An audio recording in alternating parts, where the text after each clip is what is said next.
Hello everyone, this is Wally from GWVersus.com. This is a Guild Wars Guild versus Guild commentary brought to you by GWVersus.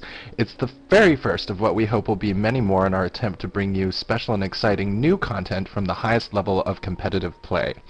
In this video we have Lulu the Monk and Krieger from Treacherous Empire, who will offer their perspectives on Game 1 in the first round matchup between the Last Pride and Treacherous Empire in the first season playoffs of the Guild Wars Faction Championship. Hello Lulu, hello Krieger. Hello. How's it going? It's going alright. Before the match gets underway, I'd like to get your strategies and tactics going into this match. Well, we had two general strategies going into this match. We knew that EvIL likes to double cap a lot, and when they have a comfortable lead on flags, they push hard on you. We decided that one of our primary goals this match was to outrun them on flags. The other objective we had was to take out Soul Wedding repeatedly. While he certainly is an incredible monk, his skill pales in comparison to that of Sadie from Pug. Yep, I would have to concur with that last one. We already capped at about 17 seconds, so we've been chain running flags and beginning to try and keep them off balance and fighting us as a whole. And also, EvIL decided to split right off the bat. And we're about to get an early kill on one of the footmen here.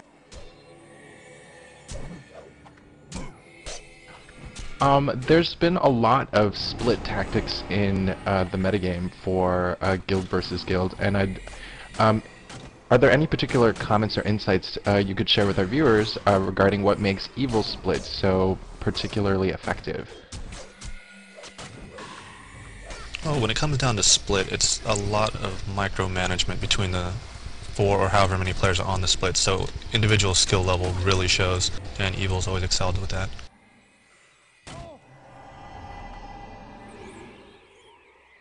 I have to agree with Krieger there that even if their builds may be lacking against particular counters for a split-style tactic fight, they will overcome those deficiencies just through outplaying you. Yes, it certainly is quite clear that EvIL has really some of the game's top players.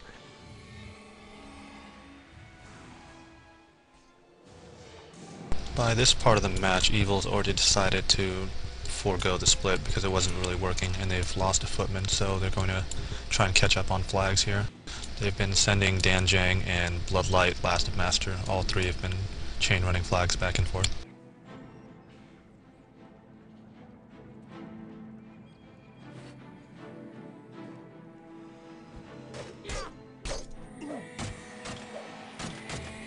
At these sort of exalted levels of PvP play, how much of a loss is it felt when you lose an NPC this early in the game? Those front footmen and archer are a pretty big deal because they give you the ability to pull back from the flag stand and turtle a bit with a lot of extra DPS from those 3 NPCs. So losing an early footman and archer is huge. The two conditions are also very significant. The sever arteries and the pin downs help a tremendous amount when you're trying to retreat a little bit and regroup.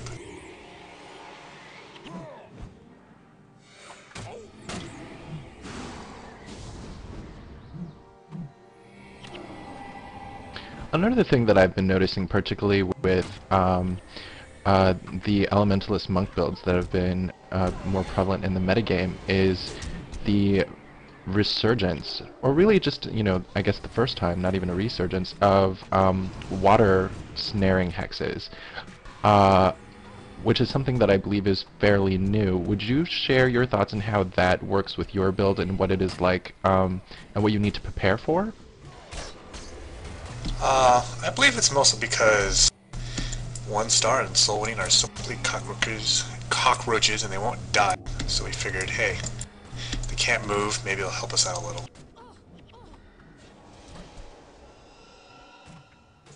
The thing with the emergence of the water hexes mostly is that people needed a way to snare someone that was harder to remove than a crypt shot poison, because people have been just bringing draw condies and pulling that off immediately.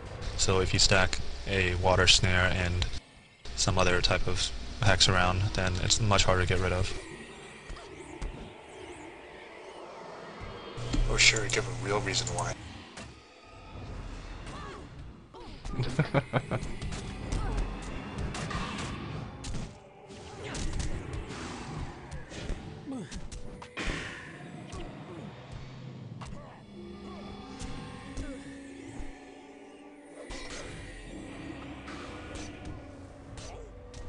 And so here we are, we're just still trying to maintain a good pace on flag.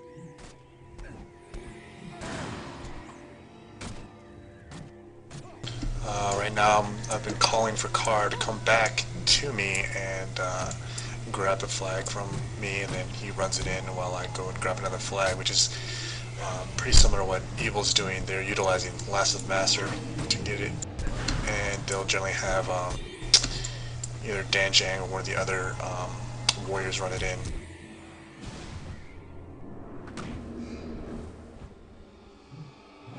And right now we are slightly ahead on flag captures, and we're about to put in a good push here. Yeah, you will notice that all of EvIL's players are using their ward melees almost perfectly, because that's pretty much their only warrior defense other than the Blinding Flash and Blurred Visions in this build. They have no Aegis or no Guardians.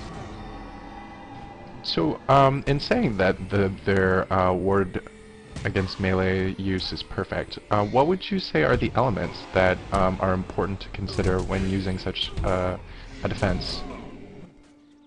And there was a push right on Soul Wedding, and he actually rezzed at the base. If you notice, Soul Wedding auto-rezzed at base right at 6 minutes, so 1 star was left alone and immediately killed. And then we're going to turn on the Warder and Blinder for EvIL, as he does provide a substantial amount of disruption for our warriors. And and I see he goes 1-star down. saved here. Yes, and then here we're going to take 1 star. But as they are about to fall here, here comes Last Master with a flag, and I simply do not want to run back and get another flag. So we have a few people pressuring Soul Wedding while we take out Last Master here.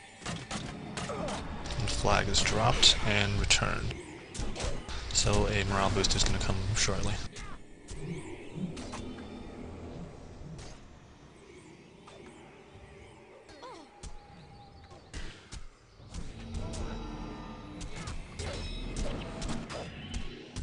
How important is that first morale boost in the game? Its psychological effects, and how can a team that has given it up, what must be going through their minds, and how can they recover from that? Well, at this point, it wasn't terrible for EvIL, as we had not used a SIG yet, and so by gaining a morale boost at this point, we don't gain from like getting our 6 recharged. It does give us, however, that extra 10%. It does let our skills recharge, and it also is a detriment to the other team's morale that we were able to stop them from capping the flag. So in this instance, it wasn't a terrible crushing blow, but in other games where you might be down almost all of your SIGs already, and then you get that morale boost, and then all your SIGs are now recharged, your DP has now decreased, it can be very, very, very important.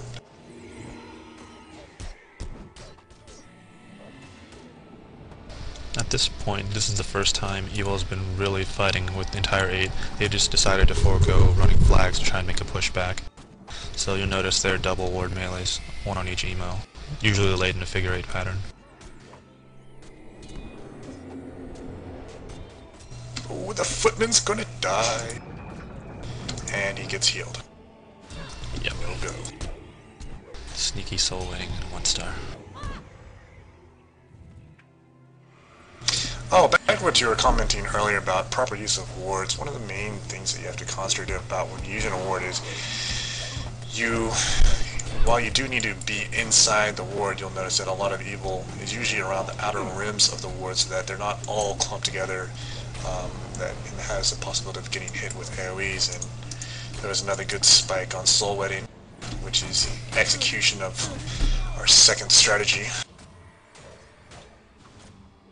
Yeah, if you'll notice, that I was standing next to Soul Waiting's corpse, with basically just waiting for them to res him for the Gale blackout as soon as he comes up, so that the other monk is still vulnerable, and he goes right back down.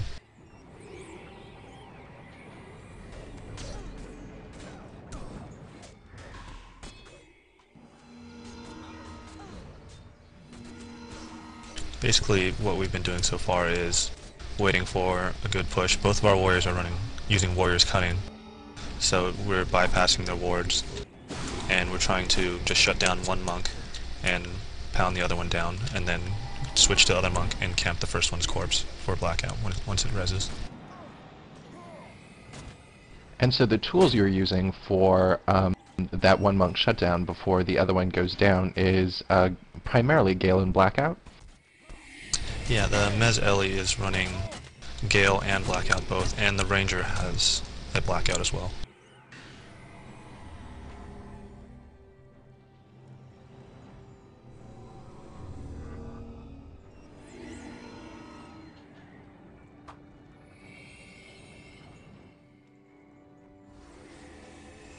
Another thing we should mention about the awards is going into this match, we also knew that they liked their awards, and we decided to bring in Warrior's Cunning to help counter that and ensure some solid spikes against our targets. However, we decided to be somewhat sneaky about the utilization of the skill by hiding the use of Warrior's Cunning with Frenzy over it so that it does not really appear on your skill monitor. And at this time I've grabbed the repair kit and am going to repair the catapult, which we will utilize later on in this match. Yeah, basically what Lulu meant by hiding the use of the skill was Frenzy and Warrior's Cunning are both on the bottom line of the actions. So if you hit Warrior's Cunning and Frenzy really quickly together, you only see the Frenzy, since it covers up the original skill, since they're both instants. Incredibly sneaky. Fantastic. Yeah, we were hoping they'd stay in the ward melees and not be too sure about how we're getting kills through it. At this point we noticed a few of EvIL trying to sneak out their back or their side entrance, so we decided to take a peek and see what's going on. Unjong here is taking out the flag, and Captain Danjang has their repair kit, and we decided we were going to try and stop this repair kit from getting to our catapult at all costs. And you'll see a nice and little there's the morale boost. Yes, and here you'll see a nice little engagement at the back.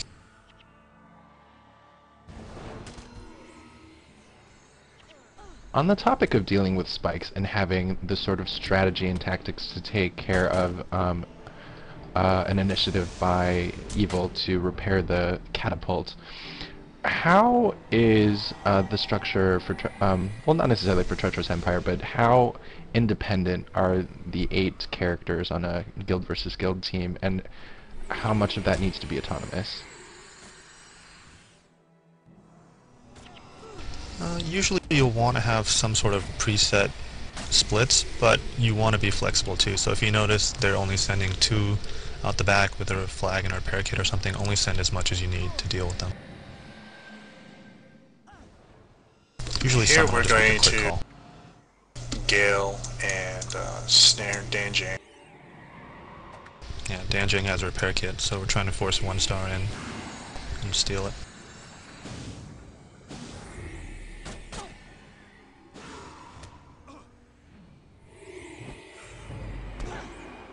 Here you should keep an eye on car number 2 for us. Trex is going to run in and blackout 1 star. And 1 star has been blacked out, and just pound on Danjang. And car Ninja steals that repair kit and takes off. This allows us to hide the extra repair kit into the back of our base, so it will basically not allow them to repair our catapult and catapult us when either I'm running the flag or at VOD when our NPCs are running out. It also allows or disallows them from catapulting our NPCs. Here, Trexton makes an awesomely bad call.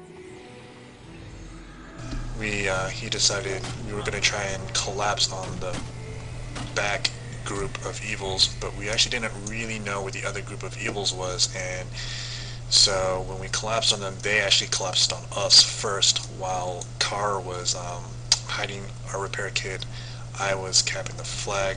Well, I was going to engage, but then I had to go back and cap the flag because Unjung capped, and this led our team to be in quite a disarray. So at this point, we're split pretty bad, as Steppen just died, and, well, bad things are going to happen. I'd like to note that I called not to go there, but I had to stay to help try and save Steppen. But somehow Trex gets away. So they knew you were the greater threat. So in such an instance where there are contradictory strategic calls, how are they sorted in a timely manner? Well, in this case, they really weren't. We basically, at the end, we tried to follow Trex's call, but as you can see, it didn't work out very well, and so just a general retreat came out. Something in our guild is we've always stressed that everyone has the ability to call tactics, call strategies based upon viewpoints, and have a fast and flexible strategy, although in the end there's generally one person who will say something and everybody will have to concur fairly quickly. Even if we disagree with it, we'll say, do it. And sometimes we've had problems with that and it doesn't work out. Here we're running out the back. Yeah, you'll notice EvIL at our front gate trying to body block the door to keep us from capping the flag. Basically, they can't really pressure us with the catapult since we stole the repair kit, so they're just trying to stall to get morale.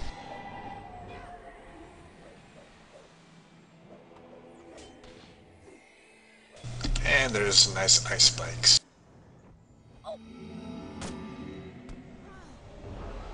Ooh, Blood had an early bull strike on Carr. Here the base group, we're forcing their split group out. They do get their morale boost, but if you watch Soul Wedding, he gets caught behind and Chain Guild. I'd like to point out the Interrupt on Divine Boon from our Gales. Yes, it's quite a feat.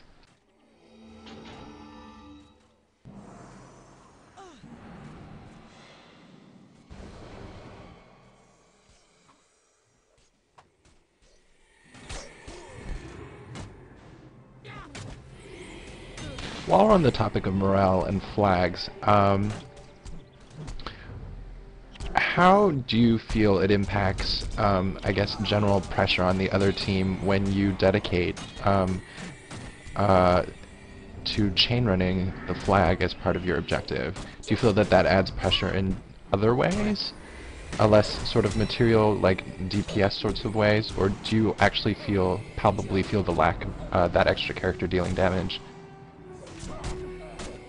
Oh, when Last of Master or Bloodlight is gone from the battle, you definitely feel it. There's a lot less pressure on our monks.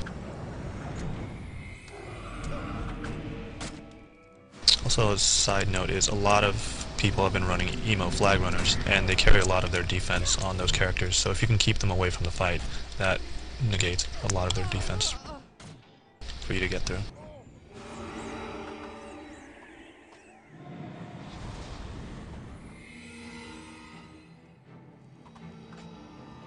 Right there we saved number 6 Devil for the 18-minute res mark, so you just kill him slightly after.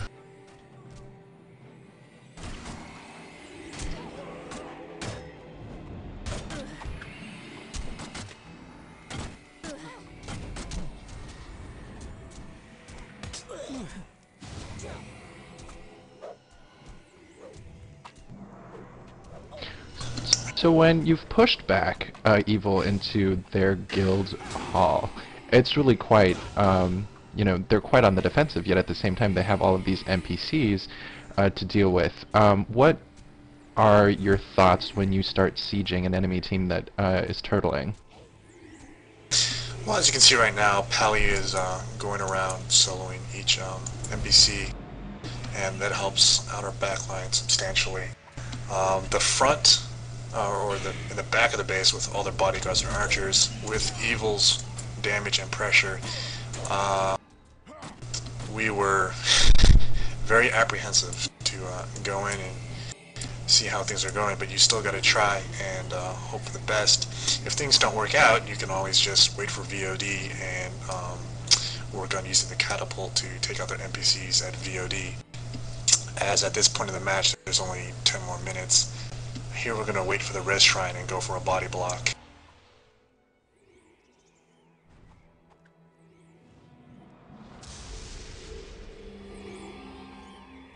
At VOD, the game changes quite dramatically with all of the NPCs rushing towards the flag stand and eventually the guild lords. How do your tactics change when that happens?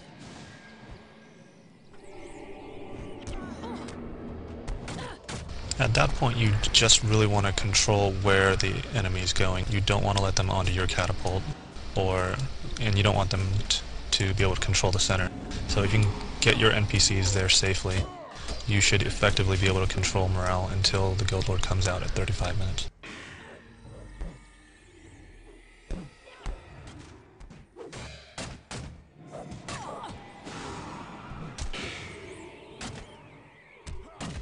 At that point just now, when we tried to body block on the res shrine, EvIL immediately pushed out with all 8 players to force us off from ganging up on the one res.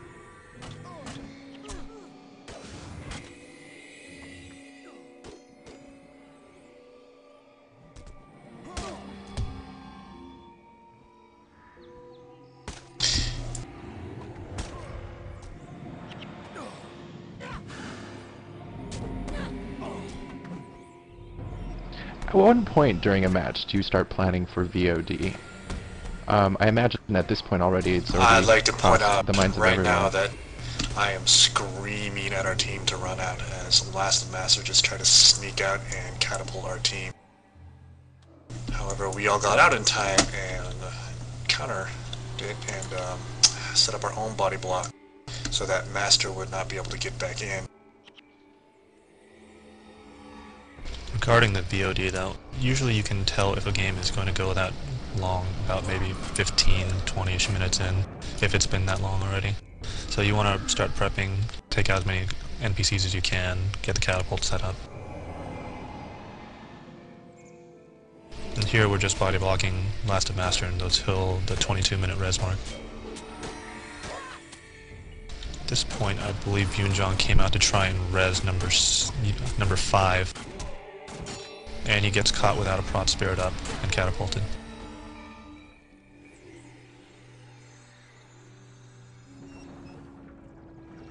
This is stunning tactical play.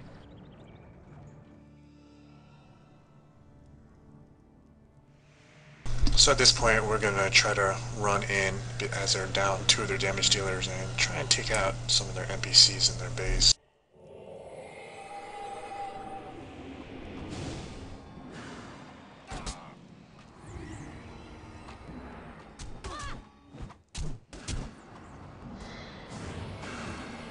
Okay, there's going to be a spike on Soul Wedding. And here I am being absolutely incredibly smart and standing in a Maelstrom and Firestorm and Fireballs, and yes, it's excellent. Good job.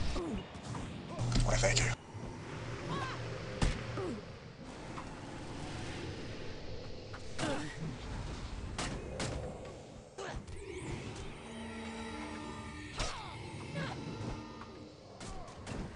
At this point I think Soul Wedding's at almost 45 DP, and 1 star is at maybe 30, 45, but he still managed to stay alive with just him up until Bloodlight could res sig Soul Wedding. I'm pretty sure that was their last res sig, as they only carry 3 in this build.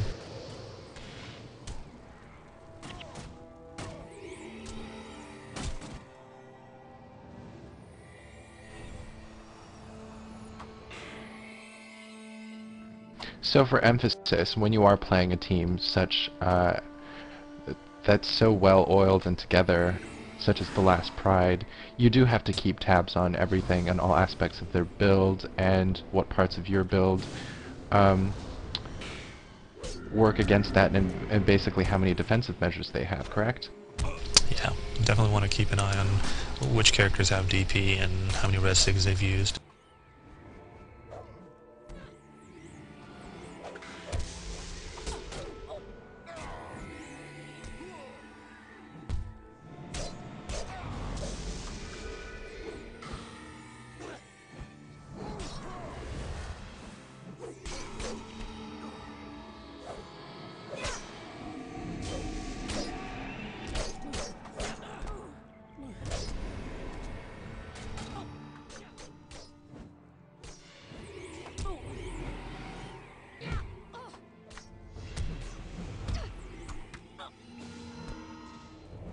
So again, the ward's in a figure of 8 pattern. Yes. Good old Venn diagrams.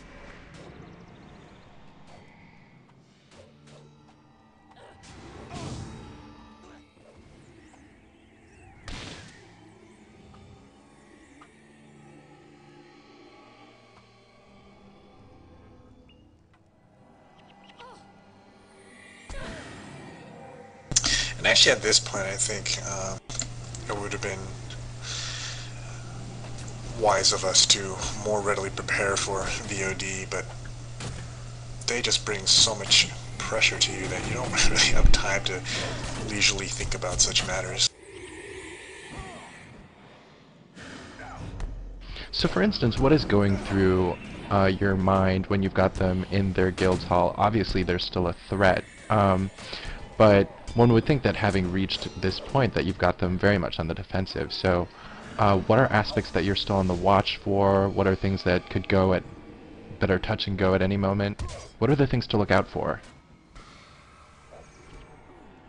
Well, whenever they make a push at this point, their damage dealers really don't have a lot of DP, so their warriors are going to be in our back lines, the mesmers are going to be up, and the Ellie's too.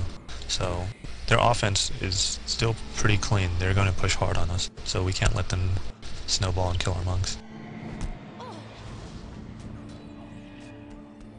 like they're doing right now.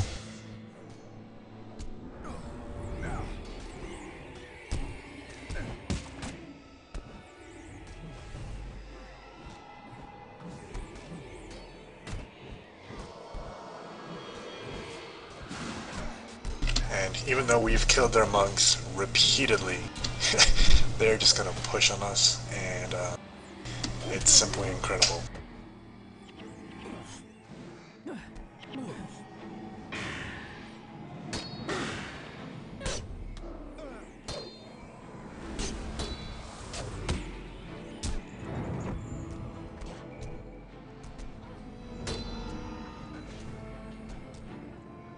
I think at this point we're getting a little worried. Zoa just died, and Stepan is really low with 2 monks on him, and dead now.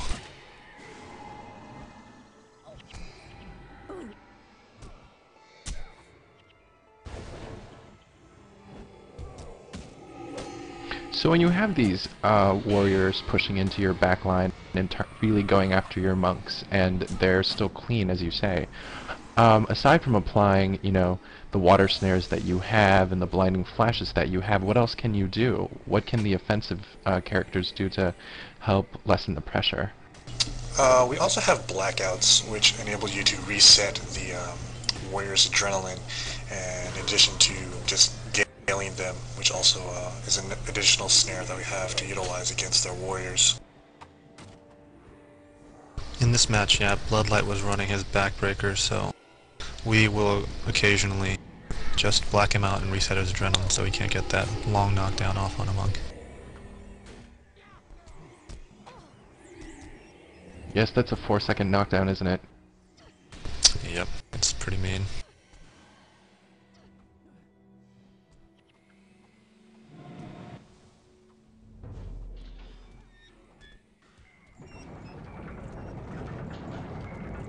Here I am just being very cautious and grabbing an extra flag.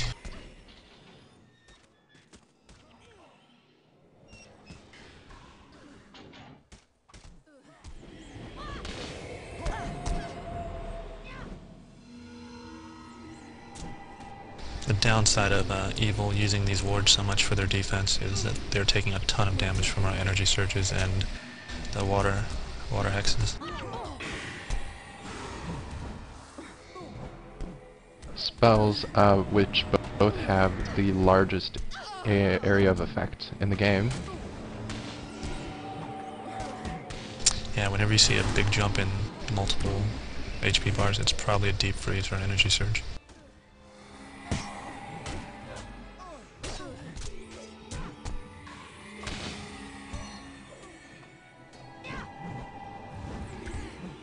I'm also noting, as you had alluded to earlier, that EvIL is still really going after you and playing very aggressively despite their monks being at significant DP. How important is it for people to play like this when in order to stay in the game? Oh, very important. If EvIL had just turtled in their base, this game would be over probably already.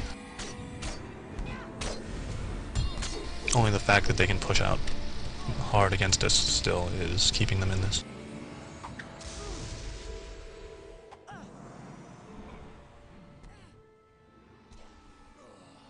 Here is where I think we make a tactical mistake. At 30 minutes we have both monks down, three other players, but we decide to chase 2 warriors into our base. They're attempting to gank. And we ignore the catapult, so all their NPCs make it out.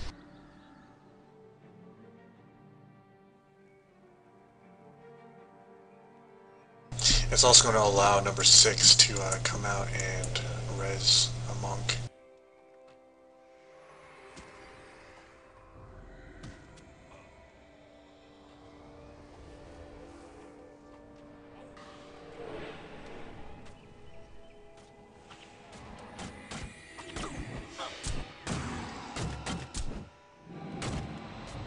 The advantage here that we have was that I was at the flag stand with our NPCs, so an extra E-Surge at VOD takes them out before ours die. They do suicide cap the tower though.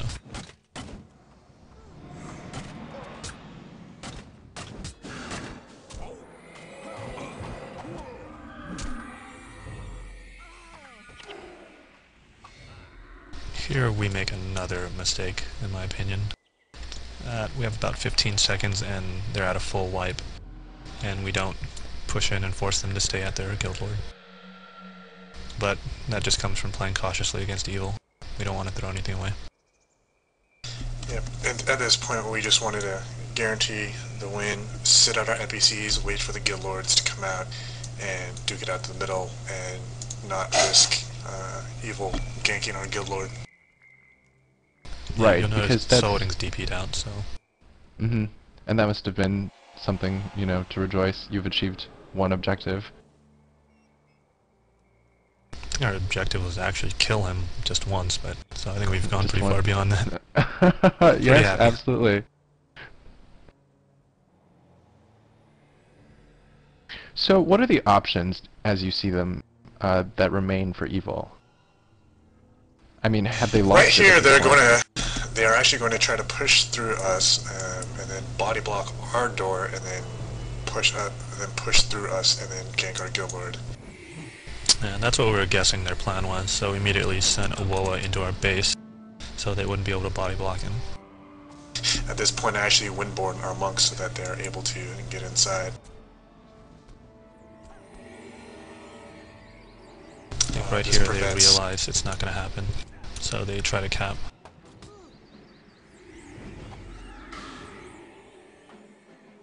And Pally will have none of that. Well, 2 bodyguards and a bunch of archers too.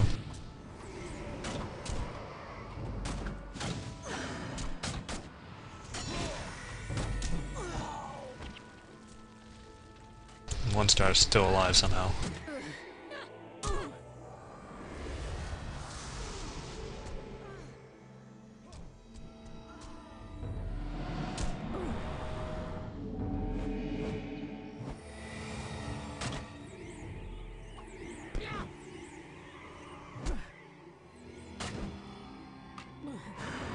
Here at this point we were trying to save 1 star for the 34-minute mark res.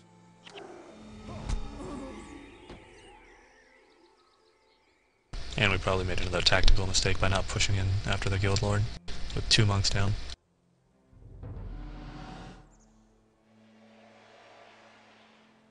And here I make a pretty nice mistake where I thought Bloodlight was still blinded and he's going to bull strike me.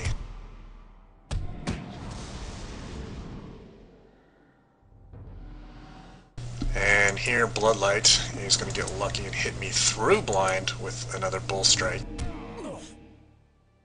which will not allow Owoa to get to me in time.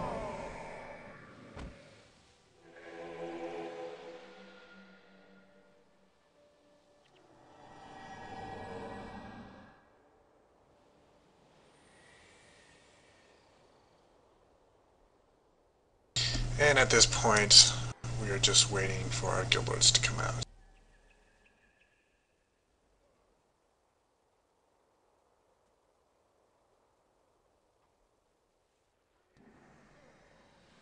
So at this point, what's going through your head? You've got EvIL, basically, you've got Soul Wedding DP'd out. You've got total control of the center. You've got their NPCs kind of all taken care of. What's going through your head at the moment? We're just waiting for the guild lords to engage in the center, and that way they will be forced to engage us there, and we'll then hopefully be able to take out their guild lord with the help of our NPCs. Yeah, at this point, once the guild lords get to the center, there's just no way a single monk is going to be able to keep it alive against all those NPCs. So we're just stalling for the sure win.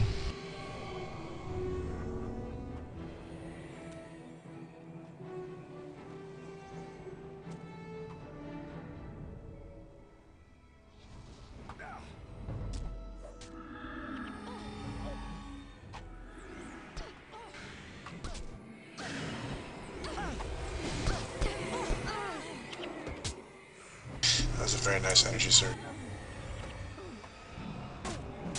Thank you, sir. And there goes 1 star, and Guild Lords right after. Amazing.